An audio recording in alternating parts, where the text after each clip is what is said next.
Hi guys, хар самбараа тавтаа морил та бүхэндээ энэ өдрийн мэндийг хүргэе. За өнөөдөр бид Стефен Смитийн түүхийн талаар ярилцсан амьдралынхаа эхний 13 жилийг өөрийн гэр бүлийн байшингийн зойронд эцэг эхтэй хоригдон өнгөрүүлсэн хүү байгаа. Стефений амьдралын эхний 13 жил бол үнэхээр аимшигтай. Аавынхаа гарт өдөр бүр тасралтгүй тамлуулж эцэст нь нэг өдөр хин нэгэн цагдаад мэдээлэл өгснөөр аврагддаг. Гэхдээ харамсалтай нь энэ нь бол Стефений амьдрал дах бүрч илүү төгшүүртэй шинэ бүлгийн эхлэл болно. Яагаад тэгэхээр тэр аавынхаа гэрээс гарсны дараа хүүхэд насныхаа үлдсэн хугацааг нэг хүчирхийлэгчээс нөгөө хүчирхийлэгч рүү дамжуулагдан өнгөрөөдөг. Түүний очисон хамгийн ихний газар бол нэр муутай Астон Холл гэдэг сэтгцийн эмнэлэг байх болно. Үннийг хэлэхэд энэ болсон зүйлсийн нарийн ширээ нь бол яг л аимшигын киноны зохиол шиг санагдаг. Тиймээс энэ бол Стефен Смитийн түүхийн 2 дугаар хэсэг. Хэрвээ та эхний хэсгийг үзээгүй бол танд үзхийг санал болгож байна.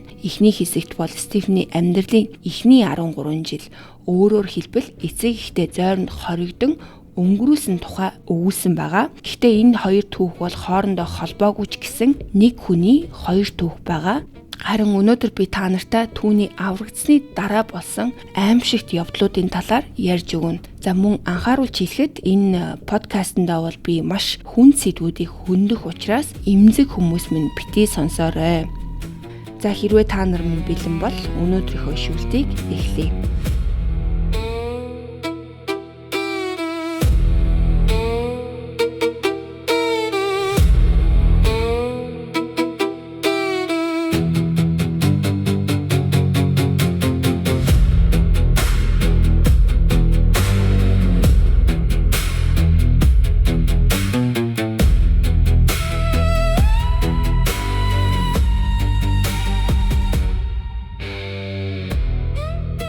За Стефений тухай хамгийн сүүлд ярилцах үед бол тэр эцэг эхийнхээ байшингийн зойрноос дөнгөж гарч ирээд Ashley House гэдэг нэртэй газарт хүрэгддэг. За энэ газар нь ямар газар байсан гэхээр асуудалтай болон хүчирхийлэлтэй гэр бүлээс ирсэн хүүхдүүдийг төр хугацаанд байрлуулдаг газар. За тэгээд тэнд байсан хүүхдүүдийн ихэнхийг нь дараа нь асран хамгаалагч гэр бүлүүдэд шилжүүлдэг. За гэхдээ харамсалтай нэг зүйл болдог. Юу гэхээр Стефен болохоор нэг нийгмийн ажилтан түүнийг асран хамгаалагч гэр бүлд өгөх боломжгүй гэж хэлхийг санамсаргүй сонсчдаг. Тэр эмэгтэй бол Стефенийг бараг зэрлэгсэн хүүхэд гэж үзэжсэн гэр бүлийн нэг хэсэг болж дасан зохицож чадна гэдэгт итгэлгүй байгаагаа ч гэсэн ярьдаг. Яагаад тэгэхээр Стефен бол амьдралдаа жинхэнэ гэр бүл гэж юу байдгийг огт мэдэрч үзээгүй. Үнэндээ бол яг тэр үед түүнд хамгийн их хэрэгтэй байсан зүйл бол хайр халамжтай хамгаалж түших тийм гэр бүл байсан. Гэхдээ тэр амьдралынхаа турш ийм зүйлийг үзээгүй харамсалтай нь за бас нэлээд хэсэг хугацаанд дахиад үзэхгүй. Ashley House ирснээс нь ердөө хэдхэн 7 хоногийн дараа доктор Робинсон гэдэг нэртэй сэтгцийн эмч түүнтэй уулзахаар ирдэг. За Стефен бол энэ хүнийг таньдаг. Яагаад гэхээр зойрноос аврагдахаасаа өмнөхөн уулзсан сэтгцийн эмч нь энэ доктор Робинсон гэдэг хүн байсан. Зарим хүмүүсийн үздгээр бол доктор Робинсон эсвэл түүний ажилтнуудын хэн нэгэн хүн Стефенийг зойронд хоригдож байгааг цагдаад мэдээсэн хүмүүс байсан байж магадгүй гэдэг. За ямар ч байсан тэр Стефений нөхцөл байдлыг бол маш сайн мэддэг хүн. Тэр зойрын талаар мэдэж байсан, олон удаагийн задуурын талаар хугарсан яс, үлсгэлэн байдал, тасралтгүй тарчлалын талаар ч гэсэн мэддэг ийм эмч байгаа. Үүний зэрэгцээ бол Стефен бол маш өндөр оюуны чадамжтай урлагийн авьяастай хүүхэд гэдгийг нь ч ойлгоцсон ийм эмч.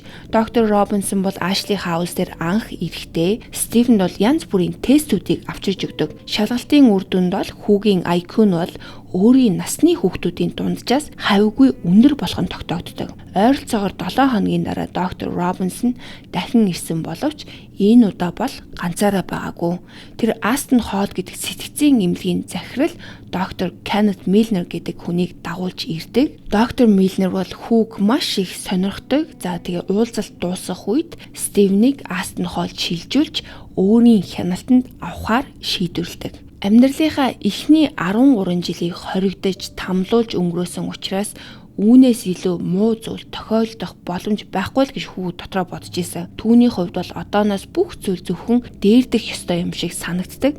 Гэхдээ Астон Холлын ханан дотор ямар аимшигтай зүйл болж байсныг тэр огт мэдээгүй. За энэ Астон Холл гэдэг нь бол 1920-од онд байгуулагдсан. Тухайн үедээ бол оюуны хомсдолтой хүмүүсийн эмнэлэг гэж нэрлэгддэг байсан. Хэдэн 10 жилийн турш энэ байгууллагад бол маш олон харанхуй аимшигтай үйл явдал болсон. За тэдгээрийн дунд нь бол хид хідэн өвчтний нууцлаг өвхөл хүртэл багтдаг ийм газар байгаа. Кеннет Милнерийг бол олон хүн шууд утгаараа галзуу эмч гэж үздэг.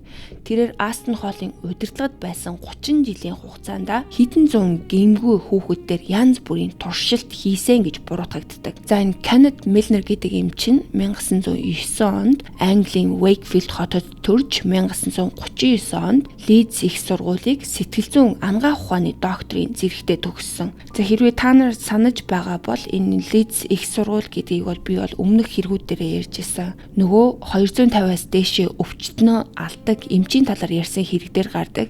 За тэр их сургуулийг адилхан төгссөн ийм эмч. За ажил мэргэжлийнхаа хугацаанд шорон болон бусад сэтгцийн эмнэлгүүдэд ажиллаж байсан. За хэсэг хугацаанд нэр муутай Broadmoor гэх эмнэлэгт хүртэл ажиллаж байсан.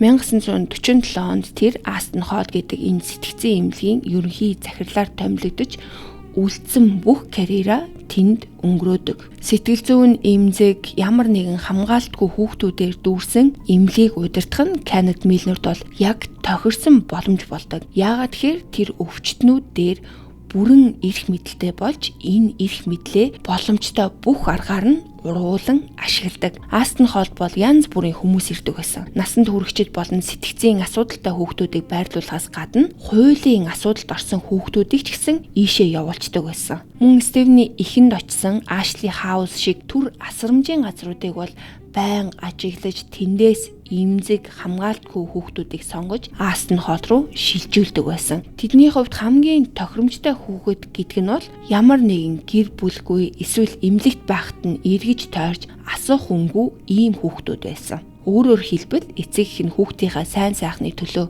санаа зовж байн шалгаж явдаггүй тийм хүүхдэл гэсэн үг.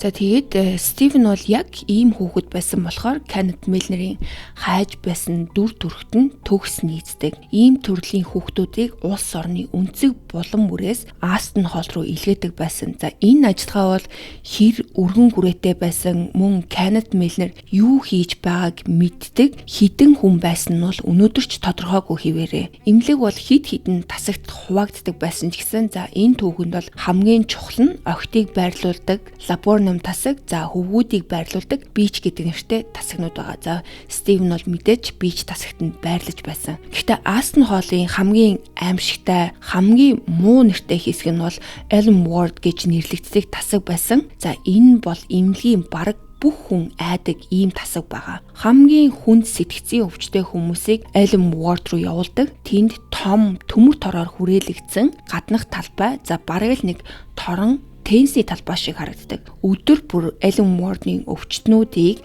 тэр талбай руу гаргадаг. За тэгээ бусад тасгийн хүмүүс цонхоор хараад тэднийг ямар ч зориггүй тэнүүжилж явахыг нь байн гардаг байсан байгаа. За зарим өвчтөн нь бол толоогоо газар мөрөгдөг учраас хамгаалтын дуулага өмсдөг. За зарим нь хоорондоо зодтолтно, зарим нь хөдөлгөөн хязгаарлах хантаа зөмсөн. За зарим нь бүр нүцгэн явж гар хангалах хүртэл хийдэг байсан гэж яригддаг. Тэд бол байн орилж, хашгирч учир утгагүй зүйл ярьдаг. За энэ дүр зураг бол ялангуяа хүүхдүүдийн хувьд үнэхээр аимшигтай харагддаг. Тиймээс сувилагч нар бол хүүхдүүдийг сахилахгүй тул Elm Ward руу явуулъя шүү гэж сүрдүүлдэг байсан байгаа. За энэ Elm Ward бол ямар аимшигтай газар байсан ч гэсэн өвчтнүүдийн хамгийн их айдаг зүйл нь болохоор тэдний зүгээр л эмчилгээ гэж нэрлэдэг юм байгаа. Доктор Милнер бол орой бүр энэ эмчилгээнд хамрагдах өвчтнүүдийг өөрөө сонгодог. Энэ хэн сонгогдсныг бүх хүмүүс мэддэг. Яагаад тэгэхээр сонгогдсон хүн бол тэр оройноо оройн хоол иддэггүй. Бусад хүмүүс оройн хоолоо идэж байх үед сонгогдсон өвчтөнд Largactil гэдэг им өгдөг. За энэ имийг бол ихэвчлэн шизофрен болон бусад төрлийн сэтгцийн өвчнийг эмчлэхэд хэрэглэдэг юм байна. Мөн хүүхдүүдийн зан үйлийн асуудлыг эмчлэхэд ч гэсэн заримдаа ашигладаг ийм. Им үйлчилж эхлэх хугацаа өнгөрсний дараа өвчтнийг эмчилгээний өрөө рүү дагуулж ордог. Тэр өрөөний шалан дээр тавьсан эрзийн матраснаас бол өөр юу ч байхгүй. Цонхнууд нь банзаар битүүлэн хадаастай учраас баг зэрэгэл гэрэл орж ирдэг. За ерөнхийдөө бол зүгээр л харанхуйд өрөө гэсэн үг. Өвчтний бүх хувцсыг тайлуулад яг ингээд сувилагч нар харж байхад нүцгнээр нь тэр бүлээн усанд орохыг албаддаг. Усанд орсны дараа тэдэнд хувцсыг нь буцааж өмсүүлдэггүй. За бүр дотор хувцсыг нь ч хүртэл өмсүүлдэггүй. Харин тэдэнд зузаан, бирзенчиг материалтай эмнэлгийн халаатыг өмсгдөг. Дараа нь өвчтнүүдэд эрзийн матрасан дээр хөвтгийг зааварлаад тэгээд доктор Миллер орж ирж маш том зүгээр тариа хийдэг. Үүний дараа өвчтний хоёр гарыг уяагаар хооронд нь холбон боож мөн өвдгүүдийг нь хүртэл хооронд нь боодог байсан. За тэр үед өвчтөн хийсэн тарианы нөлөөгөөр бол маш их нойрмоглож бие нь бүрэн сулардаг болохоор удахгүй болох зүйлээс бол өөрийгөө хамгаалах ямар ч боломжгүй болдог. За дараа нь доктор Миллер нь бол өвчтний нүүрэн дээр төмөр утсаар хийсэн дотроо Марлта маскыг зүүдэг. За тэгэнгүүтээ тэр маскын дээрээ шингэн тусаагаад тэр шингэн нь аажмаар өвчтний нүүрэн дээр урсаж эхэлдэг байсан. За амьд үлдсэн хүмүүс бол хожим нь өөрсдөд нь хийсэн тэр тариа нь бол содиум амитал буюу илүү түгээмлэр үнэний тариа гэж нэрлэгдэх бодис байсныг мэддэг. За энэ содиум амитал гэдэг нь бол төв мэдрэлийн системийг дарангуйлдаг бөгөөд хүнийг маш тайван нойрмог байдалд оруулдаг. Харин доктор Миллер бол эдгээр хүүхдүүдэд энэ нэмийн маш өндөр тун хэрэгэлдэг. Тэдний нүүрэн дээр дусааж байсан тэр шингэн нь бол этher гэж нэг төрлийн мэдээ алдуулагч. За энэ нь бол хүүхдүүдийг бүр ч илүү хөдөлж чадахгүй байдалд оруулдаг байсан байгаа. Түүнд асрамжинд нь байсан хүүхдүүд дээр хүссэн бүхнээ хийх эрх мэдэл байсан төдийгүй үүнийг хийхэд нь маш амар болгосон эмнүүд нь ч гэсэн байдаг байсан. За бараг 30 жилийн турш энэ эмнэлгийн дотор доктор Кеннет Миллер бол залуу өвчтнүүд дээрээ туршилт хийж тэдэнд үнний тариа хэмээн нэрлсэн бодисыг тарьдаг байж. Өвчтөн бол бүрэн мансуурч ухаан санаа нь будилсан байдалд орсны дараа доктор Миллер матрасны хажууд газар дээр хідэн дэр тавьчихдаг. Тэр дэрэн дээр хөвтөөд дараа нь асуултууд асууж эхэлдэг. Түүний асуудаг асуултад бараг үргэлжил бэлгийн хүчирхийлэлтэй холбоотой. Тэрээр өвчтнөөсөө гэр бүлийнх нь ямар нэгэн хүн бэлгийн хүчирхийлэл үйлдэж байсан эсхийг дахин асуудаг. Түүний онол нь бол содиум амитал буюу үнний тарианы нөлөөнд ор өвчтнүүд нь гэр бүлийнхээ хэн нэгэнд бэлгийн хүчирхийлэлд өртсөн гэдгээ илчлэх болно гэдэг санаа байсан. Өөрөөр хэлбэл энэ үнний тариа гэдэг байгаа нь өмнө нь дарагдсан байсан хүчирхийллийн дурсамжуудыг гаргаж ирсэн гэж тэр хэлдэг байсан юм байна. Содиум амиталыг бол өмнө нь дайнаас сэтгэл зүйн асуудалтай буцаж ирсэн цэргүүдэд хэрглэж байсан түүхтэй, тухайлбал дайны цочрол, PTSD, хүнд хэлбэрийн түгшүүр, сэтгэл гутрал зэрэг асуудалтай хүмүүст хэргэлдэг. Эмчнэр бол цэргүүдийг дотроо хадгалж байсан зүйлсийнхээ талаар ярьж эхлэх, эсвэл санахгүй байсан зүйлсээ эргэн санахт нь туслах зорилгоор содиум амиталыг хэрэгэлдэг. Гэхдээ дарагдсан дурсамжийг гаргаж ирэх зорилгоор содиум амитал хэрэглэхэд бол маш том асуудал байдаг. Өвчтний оюун санаа бол энэ эмийн нөлөөнд орохороо гадны нөлөөнд маш эмзэг болчдөг. Өөрөөр хэлбэл эмч хүсвэл өвчтөнд бодит байдал дээр хизээч болоогүй аимшигтай дурсамжууд байсан гэдэгт амархан итгүүлж чадна гэсэн үг. Тиймээс буруу хүний гарт орвол өвчтнүүд бол хизээч болоогүй зүйлсийг болсон мэтээр санах магадлал маш өндөр. За мөн дээрэс нь энэ содиум амитал нь бол анханасаа хүүхдэд хэрэглэх ямар ч зориултгүй юм. За ер нь бол энэ үед бол хүүхдийн сэтгцийн эмчилгээнд ийм бодис хэрэглэх тухай ойлголт бол ерөөсөө байгаагүй. Ганц хэрэгжилж исэн эмчин гэвэл энэ доктор Миллер. Гэхдээ энэ эмийг хэрэглэсэн нь бол өөрөө асуудал биш. Инээж дор зүйлс болдог. Өвчтөн ухаан орж гарах завсрын хооронд байдал байх үед тэднийг бие махбодын болон бэлгийн хүчирхийлэлд өртүүлдэг байсан. Ихэнх тохиолдолд өвчтөн эмчилгээний явцад нэг хэсэг бүрэн ухаан алдаж дараа нь өөрийн тасагт өөрийнхөө орон дээр сэрдэг. Тэд бол маш их манарсан хിവэрэ байдаг. Хүнд шарталттай хүн шиг толгоо нэргэж бие нь сул байдаг байсан. Мөн ухаан алдсны дараа өөрт нь ямар нэгэн муу зүйл тохиолдсныг тэр даруй мэддэг. Яагаад тэгэхээр тэдний биен дээр бол янз бүрийн ул мөр үлдсэн байдаг. Заримдаа тэд бэлэг эрхтнийхээ орчимд цустаа сэрдэг. За мөн дээрэс нь биеийн хойд хэсэг болон бэлэг эргэтэн орчим нь маш их өвдөж байсан болохоор за ямар нэг юм болжтэй гэдгийг ойлгож байсан ч гэсэн яг юу болсон тухайгаа бол хизээж бүрэн санаж чаддаггүй. Тухайн үеийн өвчтнүүдийн нэг болох Барбарагийн талаар би дараа нь дэлгэрэнгүй ярина. Тэрээр доктор Милнерийн эмчилгээг зүйлд нь хамрагдсан хүүхдүүдийн нэг. 71 онд эмнэлэгт анх ирснийхээ дараахан Барбараг хүчээр усанд оруулж дараа нь эрзэнэн матрасан дээр хөвтүүлээд түүнд содиум амитал тариад нүүрэн дээр нь эцэл тусаадаг маскыг тавьдаг. За тэгээд үүний дараа бол доктор Милнер түүнээс асуултууд асууж эхэлдэг. Барбара ухаан орж гарах байдалтай байсан. За хитгэн хормын турш сэрэх болгондоо өөр байрлалд шилжүүлэгдсэн байгаагаа мэдэрдэг байсан. Нэг удаа хажуугаараа хөвтөж байсан бол дараагийн удаа гидсэрээ дараа нь дээшээ хараад хөвтөж байгаагаа анзаардаг. Нэг мөчөд тэр өрөөнд өөр нэг эрэгтэй хүн байгааг олж хардаг. Тухайн үед түүний халаад сөхөгдсөн байсан бөгөөд өнөөх эрэгтэй түүний биеийн зургуудыг авч исэн. Хэдэн цагийн дараа өөрийн орон дээр сэрэхэд бие нь бол маш их өвдөж байсан төдийгүй бэлэг эрэгтнээс нь цус гарч байсан. За мөн бугуунууд дээр нь хүлэгдэж байсан хэсгийн хүлэгдсэн мэт уулан мөрөөд хүртэл үлдсэн байсан. Энэ бүх зүйл болоход Барбара дөнгөж 12 настай байсан. Барбараг 12 настай багт нь Астон Холл руу илгээсэн бөгөөд тэрээр тэнд 8 сарын турш доктор Милнерийн эмчилгээ гэх нэртэй зүйлд өртсөн. Гэхдээ тэр ганцаараа байгаагүй. Астон Холлд байсан өөр нэг охин бол тухайн үедээ ердөө 14 настай байсан. Тэр ч гэсэн мөн адил хүүхдүүдийн адил хувцас тайлуулж, хүлүүлж, эм тариулж байцаагддаг. Доктор Милнер энэ охиныг төрсөн эцэгтэй бэлгийн хүчирхийлэлд өртөж байсан гэдгийг мэддэг. За магадгүй энэ мэдээллийг бол тэр нийгмийн ажилтнуудаас авсан байх. Тиймээс байцаалтын үеэр тэрээр охиноос эцгийнх нь үйлдэлийн талаар маш дэлгэрэнгүй ил тод асуудлуудыг асууж исэн. Эцэг чинь чамд ингэж хийдэг байсан уу гэж асууж байгаа тэр үйлдэлээ өөрөө охин дээр хийдэг байсан. Өөрөөр хэлбэл эцэг нь түүнд ямар төрлийн бэлгийн хүчирхийлэл үйлдэг байсан талаар асуухын зэрэгцээ тэр үйлдэлийг өөрөө 14 настай мансуурсан байдалтай охин дээр үйлдэж байсан гэсэн үг. Үүнтэй ижил зүйл бол хөвгүүдийн байрладаг бич гэдэг нэртэй тасаг дээр хүртэл тохиолддог байсан. Тэнд байсан Дэвид гэх хүүхэд хожим нь болсон явдлыг ингэж дурсдаг. Тэнд очсон эхний өдөр намайг шууд нэг өрөөнд оруулаад бүх хувцсыг минь тайлуулаад дараа нь хаал гонгойж дотор нь тариуртай төмөрт сав барьсан доктор Милнер орж ирсэн. Би бол юу болоод байгааг ойлгоогүй. Тухайн үедээ Дэвид бол дөнгөж 12 настай байсан. Түүнд бол нөгөө үнний тариа гэж нэрлэгдэг бодисыг тарьдаг. Тэрээр тэд намайг тариад шалан дээр хөвтүүлсэн.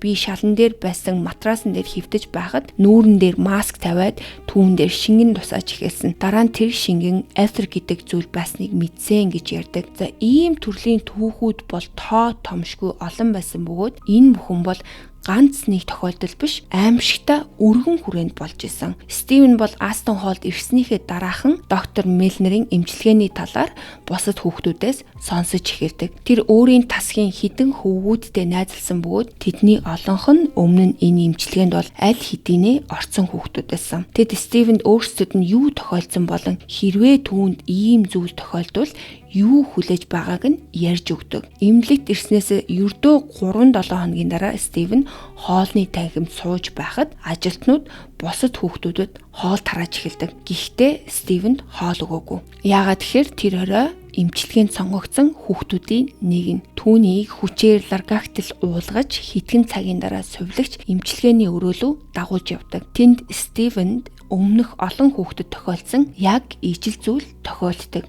Түүнийг бүх хувцас тайлахыг шаардаад энэ удаад бол түүнд халаад өгөөгүй. Стивен бол бүрэн нүцгнээрээ матрасан дээр хөвтгээс өөр аргагүй болдог. Удалгүй доктор Милнер орж ирээд түүнд содиум амиталыг тариад дараа нь төмөр маск нүүрэн дээр нь тавьж эфирийг тусааж эхэлдэг. Үүний дараа Стивенийн гар болон өвдгийг хооронд нь хүлээд асуултуудаа эхлүүлдэг. За энэ үед бол Стивен маш их нойрмоглож толгойн эргэж байсан болохоор ухаанаа арай хийм барьж байсан.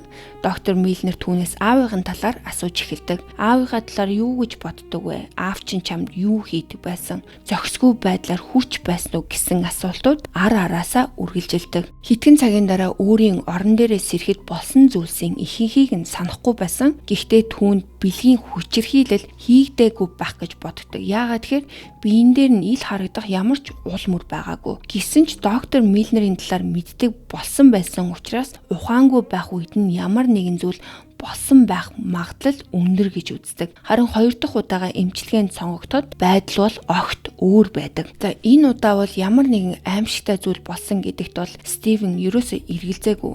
Эхний удаатай бараг ижил үйл явдал болсон ч гэсэн энэ удаа түүнд 2 тариа хийдэг. Гар тус бүрт нь нэг тариа хийсэн. Судлаачид бол доктор Милнер янз бүрийн эмийн холц туршиж байсан байж магадгүй гэж үздэг. Эмчилгээний дараа өөрийн орон дээр сэрэх үедээ Стивен ямар нэг зүйл буруу болсныг тэр даруй мэдэрдэг. Түүний бие маш хүчтэй өвдөж байсан. Дээрээс нь хөл нуруу дагуу нь урт улаан хавцсан мөрнүүд гарсан байсан. Стивен бол тэр дороо эдгээр мөр бол бүсний уул мөр гэдгийг ойлгодог. Амьдралынхаа туршид аавда бүсээр олон удаа зодуулж байсан учраас ийм мөрийг андах аргагүй байсан. Хин нэгэн түүнийг ухаангүй байх үед нь бүр маш олон удаа ороолгосон нь тодорхой харагддаг. Дараагийн хэдэн сарын турш Стивен дахин эмчилгээнд сонгогдсоор байсан бөгөөд удалгүй доктор Милнер түүнд бэлгийн хүчирхийлэл үлдэж эхэлдэг. Стивен сэрэх болгондоо маш их өвдөж, заримдаа цус алдсан байдаг байсан нь ухаангүй байх хугацаанд хүчирхийлэлд өртсөн гэдгийг тодорхой харуулдаг байсан. Эцэст нь Астон Холл дахь амьдрал төвчхийн аргагүй хэмжээнд хүрдэг. Тэгэд нэгэн аимшигтай бодолтой болдог. Тэр өөрийн өнгөрүүлж байсан тэр харанхуй хүүтэн зойрондоо буцаад очихыг хүсэж эхэлдэг. Аргагүй штэ. Амьдралдаа нэг ч ихсэн сайхан зүйлийг мэдэрч үзээгүй учраас түүнд байсан хамгийн гайгүй газар нь энэ зойр хамаагүй гоё байсан байна гэсэн бодлыг төрүүлж эхэлсэн байгаа. Аав нь түүнийг бол олон жилийн турш тамлаж хорж байсан ч хизээж мансууруулж бэлгийн хүчирхийлэл үлдэж байгаагүй. Доктор Милнерийн гарт өнгөрүүлж байсан өдрүүд бол түүнд зойрын амьдралаас хүртэл аимшигтай санагдаж эхэлсэн. Өөрөөр хэлбэл энэ хүүхэд бол ердөө доктор Милнерээс холдохын тулд дахин тэр жижиг харанхуй мөс шиг хүүтэн зойрондоо хоригдохыг хүртэл хүсэж эхэлдэг. Манай өмнөх дугаарыг сонссон хүмүүс бол энэ хүн тэр газар руугаа буцаж очихыг хүсэж байна гэхээр энэ имлэг бол бүр ямар амар газар байсныг нь бол санаанд чинь буужл байгаа ах гэж бодож байна. За хэрвээ энэ бүх аимшиг хангалтгүй санагдаж байвал доктор Милнерийн хяналтанд байх хугацаанд с сэжигтэй нөхцлөөр нас барсан өвчтнүүд ч гэсэн байдаг. Астон Холлын газрын дундуур Трент гэдэг гол урсдаг. За олон жилийн турш хит хитэн өвчтөн тэр голд живж нас барсан байдаг. За тэдний нэг нь бол Barry Wright. 1959 онд 24 настай Barry Астон Холлоос орохыг оролцдог. Гэхдээ хамгийн хачирхалтай нь бол Barry-г эмнэлэгт хүчээр байлгах ёстой хүн гэж үздэггүй. Тэр бол уг нь хүссэн үедээ гарч явах эрхтэй ийм хүн. Гэхдээ ямар нэгэн шалтгаанаар Барри бол өөрийгөө Астон Холлоос явж болохгүй гэж боддог байсан. За яг л доктор Милнер болон эмнэлгийн ажилтнууд түүнийг гаргахыг зөвшөөрөхгүй байгаа юм шиг түүнд санагддаг байсан юм байна. Магадгүй тэд эмнэлэг дотор юу болж байгаа гадны хүмүүст ярьчихвээ гэж айсан ч байж магадгүй. Яг үндэ ямар шалтгаантай байсан нь бол тодорхойгүй. За гэхдээ нэг өдөр Барри бол оргон гарч чаддаг. Тэр аль чадлаараа гүйсээр байгаад Трент голын ирэг дээр хүрдэг. За энэ үед ч гэсэн эмнэлгийн ажилтнууд араас нь хөөж эхэлдэг. За яг эндээс эхлээд бол Барригийн үхэлтэй холбоотой хамгийн с сэжигтэй хэсэг эхэлдэг. Удалгүй Барригийн цогцос бол энэ голоос олддог. Түүнийг живж нас барсан гэж тогтоогоод гэхдээ эмнэлэг түүний арга гэр бүлийнхэнд энэ тухай бол огт юу ч хэлээгүй. 2-7 хоног орчим хугацаанд хүүгээсээ ямар ч сураг сонсоогүй гэр бүлийнхэн нь асууд сургалж эхэлдэг. Тэднийг асуулт тавьж эхэлсний дараа л эмнэлэг Барриг нас барсан гэдгийг хүлээн зөвшөөрөөд тэрч байтугай гэр бүлд нь мэдгэдгээс өмнө түүнийг аль хэдийн оршуулсан байсан. За гэр бүлийнх нь бол үүнийг хүлээж аваад маш их цочирдож ууралдаг. Тэдний хамгийн их ойлгоогүй зүйл нь бол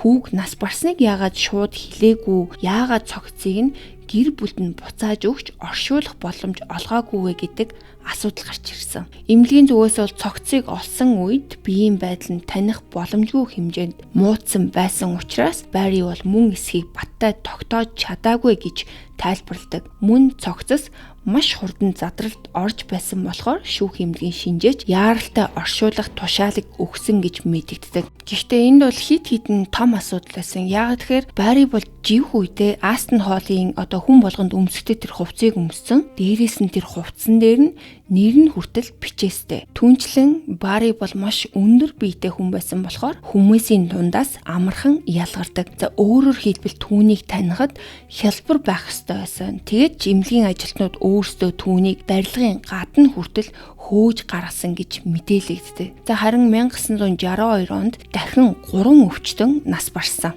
Энэ 3 өхлийн тухай уншихад бол надад бол үнэхээр нэг эвгүй мэдрэмж төрсөн. 25 настай Джеймс, 22 настай Джон, 19 настай Теренс.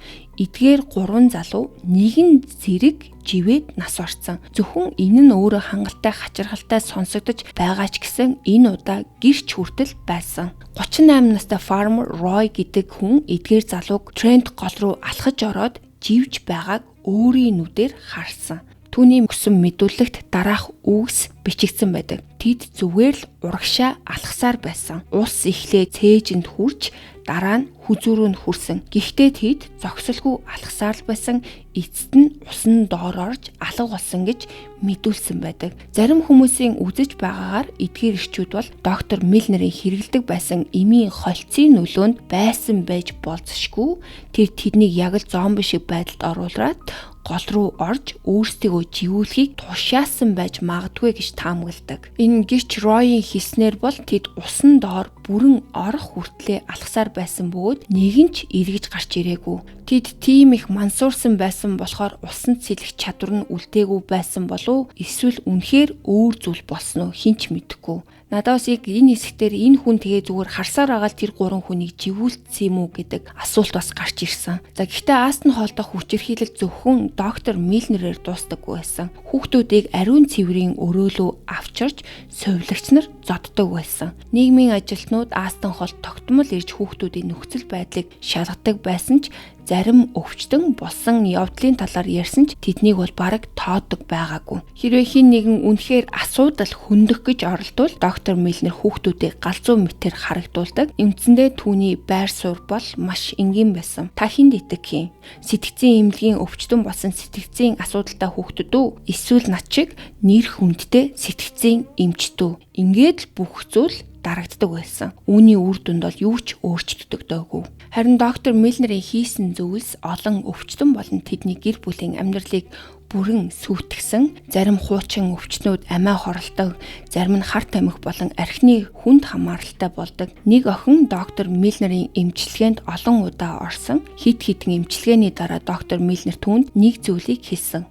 Түүний хэлснээр охин эцэст нь өөрийн төрсэн эцэг бэлгийн хүчирхийлэл үйлддэг байсан гэдгийг хүлээн зөвшөөрсөн. Энэ нь охиныг бүрэн цочирдуулдаг. Яагаад тэгэхээр тэр эцэг нь өөрт нь хизээ нэгэн цагт зохисгүй зүйл хийж байсан талаар огт дурсамж байгаагүй. Охин нийтдээ 9 эсвэл 10 удаа эмчилгээнд орсон. Тэр болгондоо өөрт нь ямар ч зохисгүй зүйл тохиолдож байгаагүй гэж хэлдэг байсан байна. Гэхдээ доктор Милнерийн хэлснээр бол энэ удаад тэр эцэст нь үннийг хэлсэн. Тухайн эмчилгээний дараа доктор Милнер түүнд чи өстө нэрээ аюу хэцүү хүн байлаа. Гэхдээ эцэст нь бид чиний дурсамжийг сэргээж нээлт хийлээ гэж хэлсэн. Охин бол хизээч өөрт нь тийм зүйл тохиолдож байгаагүй гэж үнэхээр боддог байсан. Түүнд ямар ч дурсамж байгаагүй. Гэхдээ тэр үед бол доктор Милнер эмч байсан, харин тэр өөрөө хүүхэд байсан.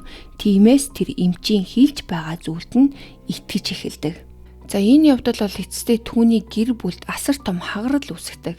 Тэр эмэгтэй 50 гаруй жилийн турш аавыгаа өөрт нь бэлгийн хүчирхийлэл үйлдсэн гэж итгэж тэр тухайга хүмүүст ч гэсэн ярьдаг байсан байгаа. Гэхдээ олон жилийн дараа доктор Милнерийн талаарх үннүүд ил болж эхлэхэд тэр бусад амьд үлдсэн хүмүүсийн түүхийг сонсож өөрийн туршлагатайгаа харьцуулан бодож эхэлдэг. Тэгээд тэр бүх зүйлдээ эргэлзэж эхэлсэн. Эцэст нь нэг маш хэцүү үнэнтэй нүүр тулах шаардлагатай болдог. Магадгүй аав нь түүнд хизээж гар хүрээгүй байж болох юм гэдэг зүйл. Харин доктор Милнер түүний тархинд тийм дурсамж суулгасан байж болно.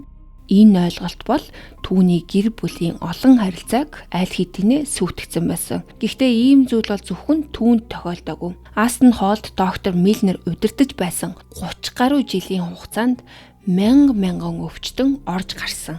Тиймээс яг хідэн хүн хохирогч болсон нь өнөөдрийг хүртэл тодорхойгүй хിവэрэ. Сонирхолтой нь энэ хэрэг бол бас тухайн үед гарч байсан East Midlands бүсийн бусад хүүхдийн хүчирхийллийн дуйлаантай ч гэсэн холбоотой юм байна. Энэ нь болохоор хүүхдийн асрамжийн газрууд дахь түүхэн хүчирхийллийн хэрэгүүдийг шалгасан асарт том мөрдөн байцаалт байсан тус ажиллагааны үеэр ойролцоогоор 800 гомдол бүртгэгдэж 350 орчим хохирогч илэрсэн байдаг. За тэдгээр хохирогчдын зарим нь ч гэсэн мөн адил Астон Холл руу илгээгдэж байсан гэж мэдүүлдэг. Харин Стивен бол энэ тамыг нийт 1 жил хагасан турш туулсан. Тэр 7 хоног бүр эмчилгээнд ордог, заримдаа бүр 7 хоногт 2 удаа хүртэл. Түүнийг байнга мансууруулж дараа нь хүний эрхийг нь бүрэн зөрчиж байсан. Гэтэл 1976 оны 5 дугаар сард нэгэн нийгмийн ажилтны эмнэлэг дээр ирээд Стивен нэг мэдээ дуулгадаг. Тэр эцэст нь Астон Холлоос явах гэж байсан. За энд бол Стивен бол яаж баярлаж байсныг би үнэхээр төсөөлж чадахгүй байна. Яагаад тэгэхээр тэр өөрийн амьдрал үүнээс дордох боломжгүй гэж үнэхээр бодож байсан. Гэтэл энэ нь бол бас нэгэн андуурал болон хувирдаг.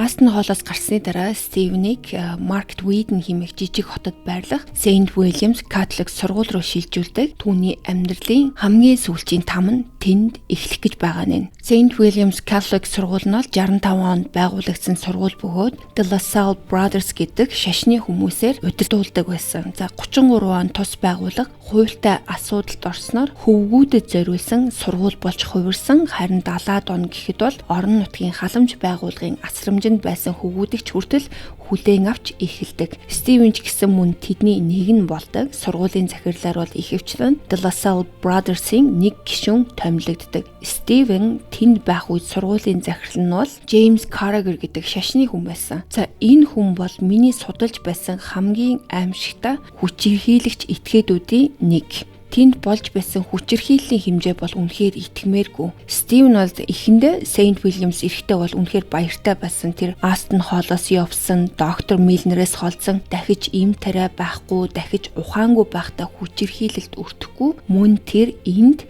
жинхэнэ боловсрол эзэмшнэ гэж найдаж байсан. Астон Холлд байхдаа бол сургууль явдаг байсан ч гэсэн сургуулийн төвшин нь Стивний чадварт хүрдэггүй. Тиймээс Католик сургуульд ирснээр зохих боловсрол эзэмшнэ л гэж боддог. Мөн эцэст нь аюулгүй болно гэж найдаж байсан. Гэхдээ энэ бүхэн талаар өнгөрдөг. За юуны өмнө Стивен бол бусад хүүхдүүдээс хамаагүй илүү сурлах сайтай. Тиймээс түүнийг орон нутгийн улсын сургуульд давхар суралцуулахар шийддэг. Ингэснээр түүнд илүү өндөр түвшний хичээл заах боломжтой гэж үздэг. Стивен бол энэ шийдвэрээр маш их бахархаж өөрийгөө онцгой ирэх идэлж байна гэж мэдэрдэг. Гэхдээ бусад сурагчид түүнийг бол огт өөрөөр харж ирсэн. За хүүхдүүд бол Стивенийг Saint Williams-аас ирсэн гэдгийг мэддэг байсан болохоор амархан дээрлэж болох бай гэж хардаг. За үүний улмаас Стивен хичээл тарах бүрт бараг тогтмол бүлэг хүүхдүүдэд задуулдаг болсон. Түүнийг байнга отож байгаа дайрдаг. Гэхдээ хүчирхийлэл зөвхөн сурагчдаас ирээгүй. Saint Williams-ийн зарим багш нарч гэсэн хүүхдүүдийг зоддог байсан. Нэг удаа Стивен сургуулиасаа харих замдаа хэсэг хүүхдэд зодуулдаг. Тиймээс сургуульдаа буцахдаа хоцорсон. Saint Williams ирэхэд бол 2 багш түүнийг хүлээгээ зогсож исэн. Тэд Стивнийг хоцорсон гэж үзээд шууд зодож эхэлдэг. Хамгийн аимшигтай нь Стивен бол дөнгөж сая зодуулж ирснийг тэд харж байсан. Гэсэн ч түүнийг дахин зоддог. Saint Williams дахь бие махбодын хүчирхийлэл бол ноцтой байсан ч гэсэн түүнээс аимшигтай зүйл байсан. Тэр нь юу гэхээр James Carragher-ийн үйлддэг бэлгийн хүчирхийлэл. За энэ чинь нөгөө сургуулийн захирал нь шүү дээ. 76 онд Стивен тэнд байх үед бол James 30 гаруй насны хүн байсан бөгөөд сургуулийн захирлын эрх мэдлээ ашиглан хөвгүүдийг хүчирхийлдэг байсан. За үнэн дээр энэ нь сургуулийн доторх нээлттэй нууц. Тэр бол үүнийгээ бол нэг тийм нуух гэж оролдож байгаагүй юм шиг санагдаагүй. Түүний зарим үйлдэлээс харахад бол ямар нэг маш буруу зүйл болж байгааг ойлгоход амархан байсан. Жишээлбэл тэр 5-6 хөвгүүдээс бүрдсэн жижиг бүлийг сонгож аваад бусад хүүхдүүдийг унтсны дараа шөнөөр усан цэлхийг уурдаг. Сүмийн эзэмшилт усан сан байсан гэсэн үг. Эхэндээ бол хүүхдүүд сонгогдсондоо бол маш их баярлдаг. Гэхдээ удалгүй бүх зүйл өөрчлөгддөг. Джеймс бол тэднийг бүх хувцас тайлаад усан цэлхийг шаарддаг. Харин өөрөө усан усан сангийн хажуугаас тэднийг ажиглан зогсдог. Усан сэлж дууссаны дараа хөвгүүд хувцас солих өрөө рүү ороход Джеймс араас нь дагаж ороод тэгээд тэр шүн хэнийг хүчирхийлэхээ сонгодог байсан. За бусад хүүхдүүд нь бол энэ хүчирхийлэл болж байгааг нь сонсоод хүлээдэг байсан. За үүгээрч дуусахгүй Джеймс зарим хөвгүүдийг шүн орой өөрийн өрөөнд ирэхийг тушаадаг. Заримдаа нэг хүүхэд, за заримдаа бүр хид хідэн хүүхдийг зэрэг дууддаг. За мэдээж тэднийг өрөөндөө авч орж ирээд хүчирхийлдэг. Тэр сургуулийн бүх хөвгүүд нэг зүйлийг маш сайн мэддэг байсан. Хэрвээ Джеймсийн өрөөнд дуудагдвал ямар нэгэн байдлаар хүчирхийлэлт өртнөөл гэсэн үг. Олон жилийн дараа Saint Williams-ийн хуучин ажилтан Shepard бол энэ талаар гарч ирж ярьсан. Түүний хэлснээр бол Джеймс өөрийн амьдардаг байр руу хүүхдүүд авчрахыг түүнээс байнга шаарддаг байсан. Тэр хэлэхдээ за ер нь бол ихэнхдээ оройн 6-аас 6:30-ийн хооронд над руу уцтаад манай хэсгээс 3 эсвэл 4 хүүг өрөөлөгөө явуулахыг хүсдэг байсан гэж ярьсан. Джеймс бол өөрийгөө халдшгүй дархан гэж боддог байсан юм шиг харагдаг. Яагаад тэгэхээр тэр бүр хүүхдүүдийг хүчрхийлж байхдаа хүртэл өрөөнийхөө хаалгыг төгжихгүй онгорхоо орхидог байсан. Стивен нэг удаа Джеймсийг бусад сурагчдын нэгийг хүчирхийлж байхад нь санаанд үгээр харчдаг. За тэр үед бол Стивен энэ сургуульд ямар аимшигтай зүйл болж байгааг бүрэн ойлгож эхэлдэг. Джеймс бол байнга хүчирхийлдэг өөрийн гэсэн хідэн хүүгүүтэй байсан бөгөөд харамсалтай нь удалгүй Стивен тэдний нэг нь болдог. Түүнийг Джеймсийн өрөөнд байнга дууддаг. Үүгээрч зогсохгүй Джеймс Стивенийг бараг мөрдөн мөшгдөг юм шиг. Стивен сүмийн эзэмшлийн аль хэсэгт байгааг олж мэдээд тийшээ нь очдог. Яг л ангаа мөрдөж байгаа анчин шиг түүнээс салдаггүй. Сургуулийн газар дээр хүүхдүүдийн ажилтдаг фарм байсан. Мөн галтгоо, угаалгын хэсэг зэрэг газруудад хүүхдүүдийг ээлжлэн ажилуулдаг. Гэхдээ Стивен хаана ажиллаж байхаас үл хамааран Джеймс бол түүнийг олж очоод байсан газарт нь хүчирхийлдэг байсан. Эцэст нь байдал бол маш ноцтой болж Стивен 7 хоногт дор хаяж нэг удаа, заримдаа бүр түүнээс ч олон удаа хүчирхийлэлд өртдөг болсон. Зарим хүүгүүд энэ бүхнээс зугтахын тулд орохыг оролддог. Гэхдээ тэднийг бараг үргэлж олоод буцааж авчирдаг байсан бөгөөд ихэнхдээ цагдаа нар тэднийг буцаагаад энэ сургуульд нь хүргэж өгдөг байсан байгаа. Хүүхдүүд болохоор цагдаа нараас биднийг битгий буцаагач, ажилтнууд биднийг бүгднгийн хүчирхийлдэг гэж уйлан гуйдаг байсан ч хинч тэдэнд итгээгүй. Стивний тооцоолсноор бол Saint Williams-д байх хугацаанд дор хаяж 8 өөр нийгмийн ажилтан түүнтэй уулзсан. Тэрээр олон удаа үннийг хэлж зөвхөн өөрт нь биш, бусад олон хөвгүүдэд энэ Джеймс юу хийж байгааг тайлбарласан. Гэхдээ нэгэн ч түүнд итгээгүй. Тэд үргэлжил чи худлаа ярьж ийн, Джеймс бол бурхны хүн, тэр хизээж ийм зүйл хийхгүй. Чамааг энд авч асарч байгаа хүмүүстэй баярлах ёстой гэсэн хариултыг өгдөг байж. Ингээд Стивен болон бусад хүүхдүүд ч гэсэн ямар ч гарцгүй түүний амьдрал тэр үед бол бүрэн харанхуй болсон мэт санагддаг. Гэхдээ нөхцөл байдал үүгээрч дуусаагүй. Үнэндээ бүрч дорддог.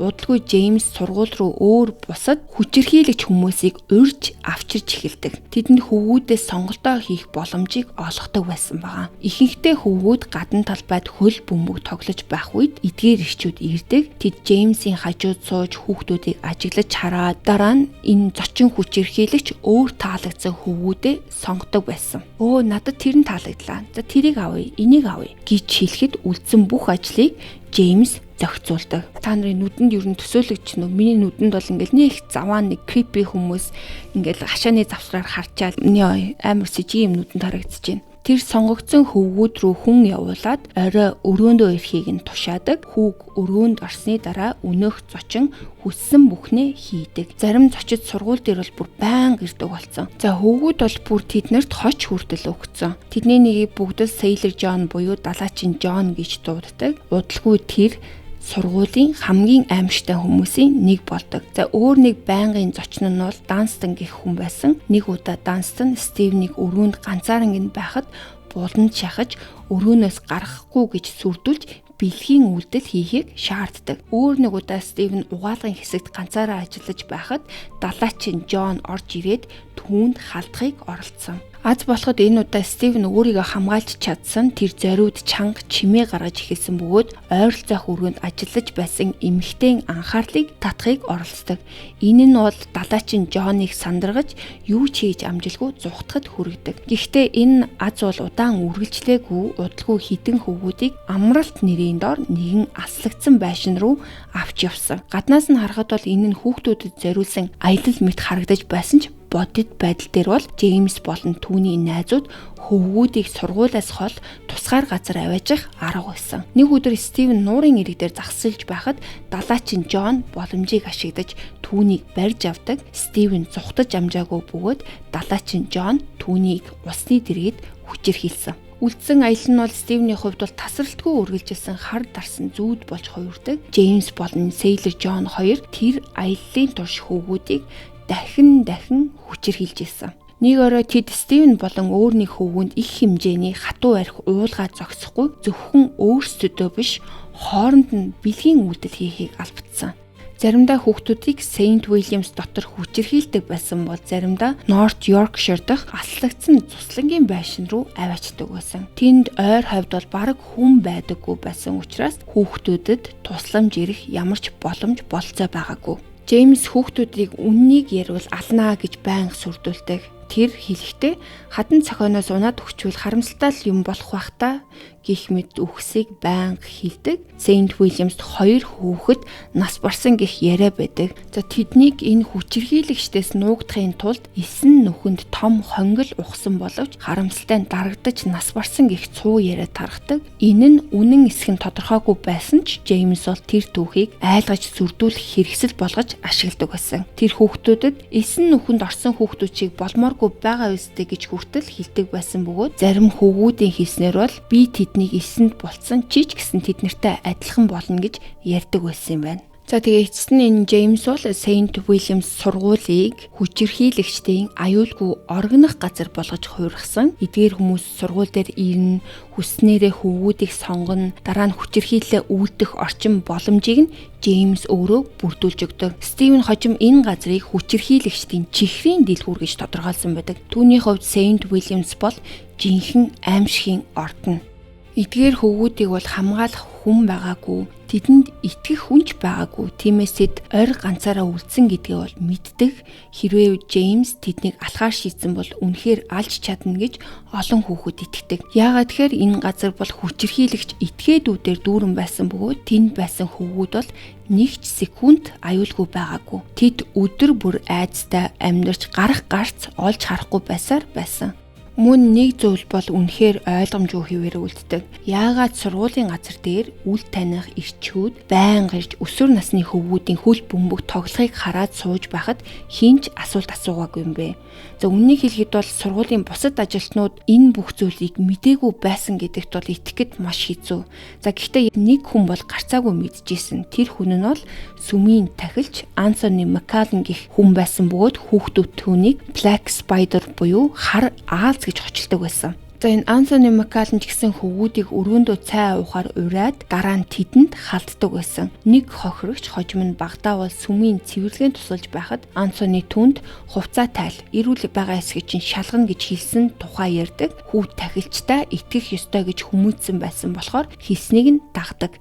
Гэтэл энэ Anthony McCallum ч гэсэн түүнд халдсан. Аз болоход өрөөнд өөр хүн орж ирэх гэж байгааг сонссон учраас л энэ үйлдэл зогссон юм байна. Үүгээрч зогсохгүй Anthony McCallum хөвгүүдийн нүцгэн зургийг хүртэл авдаг байсан юм байна. Тэр угаалгын өрөөнд нууц ажиглах нүх гаргаж байгаад хүүхдүүд шүршүрт орж байх үед тэндээс нь зургнуудыг нь авдаг. За тэгээд энэ Saint Williams дотор энэ бүх аимшиг үргэлжилж байхад хүүхдүүдээс өдөр бүр яг л юуж болоогүй юм шиг амьдрахыг шаарддаг. Тэд нар өглөө бүр 7 цагт босоод сүмдээ очино. Тэгээд өөрсдийг нь хүчирхийлж байсан хүмүүсийн номлолыг сонсож суудаг. Бүр ичигчгүй тэр хүмүүс бол хайр, инрэл, бусдад сайнаар хандах, нэг нэгнээ хүндлэх тухай ярьдаг. За энэ нь бол зүгээр л өөрөө аимшигтай зүгээр л хошин шог шиг. Хүүхдүүд болсон бүхнийг цагдаа нарт хүртэл хэлхийг оролдож олон удаа оролдлого гаргасан. Нэг удаа Стивен улсын сургуулиас танилцсан нэг охинтойгоо кино үзэхээр явдаг. Гэхдээ тэр орой бол хамгийн сүүлийн автобуснаас хоцорчдөг. Тиймээс тэр Сент Уильямс хүртэл 6 милийн замыг алхаж буцахаас өөр аргагүй болдог. Замдаа явж байхад нэг цагдаа түүнийг олж харсан. Цагдаа машинаа зогсоогоод Стивенд сургууль хүртэл хүргээд өгөх санал тавьдаг. Тэд замдаа энгийн зүйлс ярилцаж явсан боловч хэсэг хугацааны дараа Стивен зориг гаргаад Сент Уильямс юу болж байгааг ярьсан. Стивений ярьснаар өнөөх цагдаа бол түүний хэлсэн зүйл бол гайхаагүй. Харин ч тэд нар энэ бүгдийн тухай мэддэг гэж Стивен хэлсэн байгаа. Гэхдээ юу ч хийж чадахгүй. Яагаад тэгэхээр сүмийн дотор болж байгаа зүйл тэдний асуудал биш гэж үздэг байсан. Энэ бол зүгээр л үнэхээр итгэмээргүй. Цагдаа нар олон удаа оргосон хүүхдүүдийг бариад Сент Уильямс руу буцааж хүргэж өгдөг байсан. Хүүхдүүд уйлж, орилж, буцааж битгий явуулаач, өөрсдийг нь хүчрхийлж байгаа гэж гуйдаг байсан ч гэсэн цагдаа нар бол юу ч болж байгааг мэдэж байсан ч гэсэн юу ч хийдэггүй байсан. Тэр цагдаа нар энэ хүчирхийлэгч этгээдүүдийн гарт хохирогчдыг өөрсдийн гараар буцааж өгчөөд яаж шүн тайван унтдаг байсан болоо гэж өөрийн ирэхгүй надад бодогдсон. За ингээд Стивен бол ойролцоогоор 2 жилийн турш тэнд хүчирхийлэлд ор амьдарсан. Харин нэг өдөр нийгмийн ажилтан ирээд Стивенд аав нь нас барсан тухай хэлдэг. Альберт тархины хавдрын улмаас эмнэлэг твтэж байгаад нас барсан. Тэр мөчөөс эхлэн Стивен албан ёсоор өнчин хүүхэд болдог. Яагаад тэгэхээр ээж нь түүнээс өмнө Астон Холлд байхад нь нас барсан байсан юм байна. Ээжийнх нь үхлийн шалтгаан яг юу байсан тодорхойгүй. Стивен эцэг эхийнхээ аль нэгийг нас барахад гуниглаагүй гэж хожим ярьдаг. Гэхдээ аав нь нас барахад тэр гуниг биш харин уур хилэнг мэдэрдэг. Яагаад тэгэхээр Стивен олон жилийн турш нэг зүйлийг төсөөлдөг байсан байна. Нэг өдөр Альбертыг олж өөрийн биеэр өшөөгөө авна гэж. Тэр зөвхөн зойронд өнгөрүүлсэн эхний 13 жилийнхээ төлөө биш. Зойрноос гарсны дараа Астон Холл болон Сент Уильямс туулсан бүхнийхээ төлөө Альбертыг буруутгадаг байсан. Стивений бодлоор хэрвээ Альберт тийм аимшигтай эцэг байгаагүй бол тэр хизээч асрамжийн системд орохгүй. Тэгээд Астон Холлч байхгүй байсан, Сент Уильямс байхгүй байсан. Үнэн л дээ. Тэр үед Стивен бол мөн 3 дүүгийнхаа талаар мэдээлэл авдаг. Нөгөө партник дээр гардаг шиг түүний бусад 3 дүү асрамжийн гэр бүлд шилжүүлэгдсэн байгаа. Тэд хэсэг хугацаанд тэнд амьдарсан. Харин дараа нь Альберт дахин гэрэлтсэн. Юу нөгөө шорон морон байхгүй. Хүнтэй дахиж гэрлээ явж исэн байгаа юм да. Шүүх түүнд нөгөө 3 дүүг нь буцаагаад өгцөн. Энэ мэдээ бол Стивенд дахин нэг шарх болдог. Яагаад тэгэхээр тэр өөрийгөө бусдаас тусгаарлагдсан мэдрэмжийг авсан. Яагаад дүүнер нь гэртээ буцсан байхад өөрөө энэ балиар системийн дотор үлдэж тамлагдсан юм болоо гэж боддог байсан. Мэдээж түүний дүүнерийн амьдрал ямар байсан талаар биднэрт мэдээлэл байхгүй. Альберт ямар хүн байсныг мэдэх учраас тэдэж гисэн хүчирхийлэлд өртсөн байх магадлалтай. Гэхдээ үүнийг бол батлах мэдээлэл байхгүй. Харин амьдралдаа анх удаа Стивенд үнэхээр сайн мэдээ ирэх гэж байгаа. Тэр эцэст нь Сент Уильямсыг орхих болсон. Нийгмийн ажилтнанд түүнд жижигхэн байр олж өгдөг, мөн цэцгийн үйлдвэрт ажиллах ажил хүртэл олж өгсөн. Олон жилийн дараа анх удаага Стивен үнэхээр эрх чөлөөтэй болсон. Амьдралдаа анх удаа өөрийнхөө амьдралыг өөрөө удирдах боломжтой болсон. Тэр хизээш дүүнэртэйгээ дахин холбоо тогтоож чадаагүй. Гэхдээ Сент Уильямсаас гарснаас хойш ойролцоогоор жилийн дараа дүү Андрютайгаа санамсаргүй таарлцсан байдаг. Андрю автобусны буудлын дээр зогсож байхад нь Стивен түүнийг таньдаг. Тэгээд дөхөж очиод ярилцахыг оролцсон. Гэхдээ Андрю бол түүнтэй огт ярих сонирхолгүй байгаа нь илт харагдсан юм байна. Ингээд тэр уулзалт дуустав. Тэр цагаас хойш Стивен бол ах дүүнээсээ дахиж хизээч сураг сонсоогүй. Харин өнөөдөр Стивен бол харьцангуй сайхан амьдарч байгаа. Тэр уран бүтээлч болсон. Түүний бүтээлүүдийг дэлхийн олон орны хүмүүс захиалж авд юм байна. Астон Холлд байх үед нь цөөн хідэн сайхан ажилтны нэг болох Bradbury гэх хүн Стивенд хөгжмийн ертөнцийг нээж өгсөн юм байна. За энэ нэр нь бол жинхэнэ нэр хэсэг нь тодорхойгүй. Гэхдээ Bradbury бол нэг өдөр Стивенд пианиц тоглуулагч авчирч өгсөн. Тэгээд тэд хамтдаа металл хамтгуудын хөгжмүүдийг сонсдог болсон.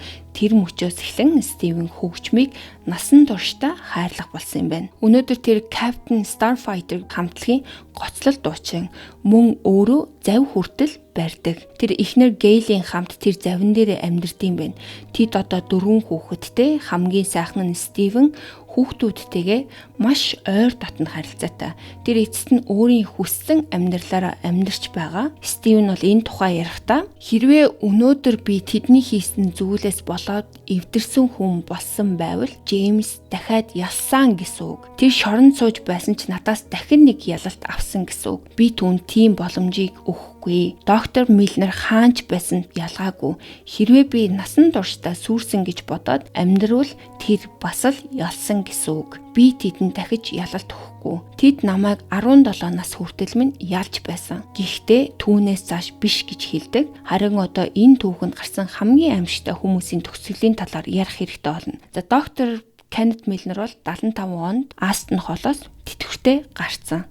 Харамсалтай нь ердөө 1 жилийн дараа буюу 1976 онд нас барсан. Ингэснээр тэр хизээж шүүхийн өмнө очоогүй. Өөрөөр хэлбэл доктор Кеннет Милнер эцэстээ хуулийн хариуцлагаас бүрэн мултарсан. За гисэн хэдэж 2015 онд бол Астон Холл болон доктор Кеннет Милнертэй холбоотой албан ёсны мөрдөн шалгалтыг эхлүүлсэн. Яагаад тэгэхээр олон хүн бараг ижил агуулгатай аимшигтай мэдүүлгүүдийг өгч ихэлсэн. За энэ бүхний эхлэлийг тавьсан хүн бол миний өмнө ярьсан нөгөө 12 настай Барбара гэдэг охин. Тэрээр өөрийн туулсан зүйлээ олон нийтэд ярьсан анхны хохирогч нь. Барбара Астон Холлын амьд үлдсэн хүмүүст зориулж Facebook группийг нээсэн. Тэгээд удалгүй төсөөлөг үзүүлэлт болж эхэлсэн. Нэг нэгээрээ хуучин өвчтнүүд тэр группт нэгдэж эхлээд бүгд өөрсдийн туулсан аимшиг түүхүүдийг хуваалцаж байсан бөгөөд олон хүний ярьж буй зүйлс хоорондоо гайхмаар төстэй зүг байсан. Үүндээ Барбара бол анх 2011 онд энэ хүчирхийллийн талаар цагдаа нарт мэдүүлсэн. Гэхдээ тэр үед бол энэ нь ганц хүний мэдүүлэг байсан. Харин дараа нь олон 10 хүн яг ижил зүйл ярьж эхлэхэд цагдаа нар энэ хэргийг цаашид үл тоомсорлох аргагүй болсон. Эцэст нь 100 гаруй хүн доктор Милнерийн эсрэг мэдүүлэг өгсөн.